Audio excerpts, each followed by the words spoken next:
Machiegni e weche mag tuke kama joloch e lig maduong' pacho kae tuke mag chess KCB nobedo joloch e tuke mag Marvins Chess Tournament mane obagi boma ma Nairobi. Tim mar KCB notieko thuolo mokwongo ma kanyakla. Joyce Nyarwai matugo ne KCB noloyo kidieny mar Wakeini kiluwe gi Sasha Mongeli gi Julie Mutisia maduto tugo ne tim mar Equity. E kidieny mar yawuoyi Gongthon Gong matugo ne club mar Marvin Chess nobedo jaloch e kinde ma Master Benjamin Magana notieko thuolo mar ariyo. E kidieny mag mbalariany Karan Ezekiel matugo ne mbalariany ma Nairobi notieko thuolo mokwongo gi points 7 ka Mushila Angel matugo ne Strathmore notieko thuolo mar ariyo.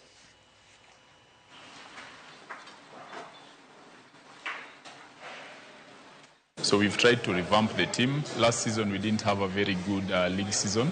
So we are trying to make some changes. We're also trying to boost our training regime and just building the team spirit. And we are confident that we will do much better than we did last season in the league.